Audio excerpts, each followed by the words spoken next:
One of the biggest stories from the election was a devastating result for the SNP. The party is down to single figures of MPs with dozens of seats lost. Scottish Labour took most seats and now has 36 MPs.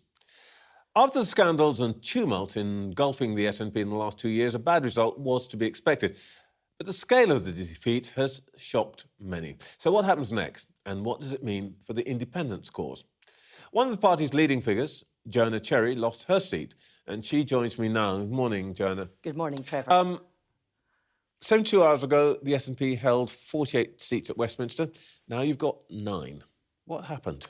Well, I mean, I think clearly the story of the night is Labour's landslide, albeit it's achieved on quite a small percentage of the vote, I think about a third of the vote across the UK. Although in fairness to Labour, their vote went up very significantly in Scotland. Personally, in my former constituency of Edinburgh South West, I saw, as soon as the postal votes were opened and as the night progressed, a collapse in the Tory vote, and I could see the Tory vote moving over to Labour. But we also lost SNP votes. And it was difficult to persuade people to vote SNP in this election. Many constituents, or my former constituents, said to me on the doorstep, I would vote for you, Joanna, but I just can't vote SNP this time. And I think 2 things have really happened to the party. First of all, our core support and people who believe passionately in the cause of Scottish independence. And remember, if you ask, opinion polls show regularly that about 50% of people in Scotland support the idea that Scotland should become an independent nation state. But that core support was very disillusioned at the party's failure to progress the cause of independence and failure to take advantage of some of the opportunities that were presented to us during the Brexit saga and also during the Boris Johnson premiership. And on the other hand, there were a lot of people who in the past have voted for us in Scotland who didn't necessarily support independence, but saw us as a strong and competent government at Holyrood. I was going to ask you. Yes, competence, and also a party that governed with integrity. And I'm very afraid to say, I'm not ashamed because it's not down to me, but I am afraid to say and ashamed for my party that both our reputation of governing competently and our reputation for integrity, that we are different from what went before, has taken a severe battering in the last couple of years. Am I right then in saying that you think that the current leadership, which is basic continuity, Nicola Sturgeon, lacks competence and integrity? No, I think it's not fair to blame the people who were left holding the baby when Nicola Sturgeon suddenly resigned. John Swinney has only been in post, I think, for a couple of months, and most of that time has been taken up with what was an unexpectedly early general election campaign. And if anyone could bring the SNP together and resolve issues, then you might argue it would be John Swinney, because he's so widely respected in the party. I've known John since we were teenagers in the Young Scottish Nationalists in Edinburgh in the late 70s. And he has very widespread support and respect in the party.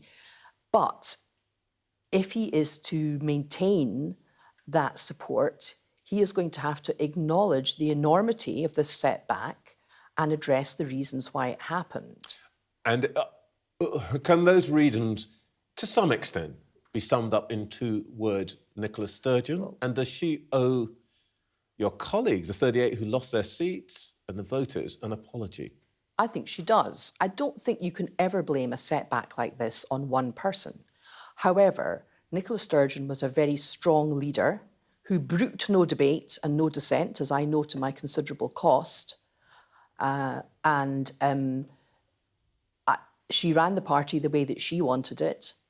She inherited an incredible legacy from Alex Salmond and after the independence referendum, where although we had lost the independence referendum, we had advanced support for it very considerably. She was re-elected as First Minister in a wave of optimism, as we were, those of us who were elected in 2015, when the SNP got 56 out of the then 59 Scottish seats. And then thereafter, she was presented with a series of opportunities after the Brexit referendum and during particularly the early years of Boris Johnson's premiership before he got his majority in 2019 that ought to have been able to have been exploited to further the cause of independence. And there has been a huge strategic failure to do that. And there has also been a failure to win over those who were as yet unconvinced of the merits of the cause. Now, when the SNP was riding high, it was because we were seen as competent. People started to have more confidence in the idea that Scotland could be a self-governing nation because the SNP had performed competently at Holyrood. I also get the point that you get the sense that you also think this is also an issue of the character of the Sturgeon government. You, as it were, fell out with her about a number of things, but including the issue of gender recognition and so on. Did you feel that in the end you were basically excluded and shut out of your own party? Absolutely. I mean, in recent years, I've been associated with being a critic of self-identification, not a critic of trans rights. I myself am a lesbian. I'm a human rights lawyer. Of course, I support human rights for everyone and equality for everyone. What I don't support is the right of any man to self-identify as a woman with next to no safeguards. And my views on that are in line with public opinion in Scotland. But what happened with the Gender Recognition Reform Act in Scotland with the SNP is a microcosm of everything that was wrong with Nicola's leadership. It was an ill-thought-through policy that was never debated or voted for on the floor of the SNP conference. Legitimate concerns were dismissed. Those who had legitimate concerns were demonised, and we failed to take the public with us. That is a microcosm of how she governed. Long before I fell out with Nicola about gender recognition reform, I made myself very unpopular by suggesting that our independent strategy needed to be looked at and discussed.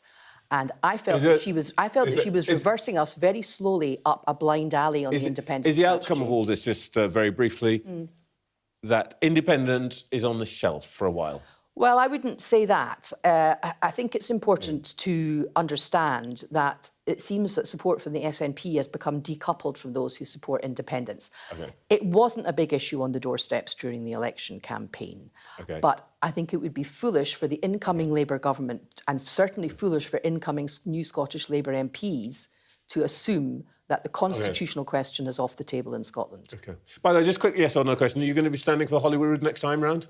Well, I'm going to take some time to think about what I'm going to do, so I'm not ruling anything in or out at the moment. Joanna Cherry, thank you very much for your time this morning. Thank you.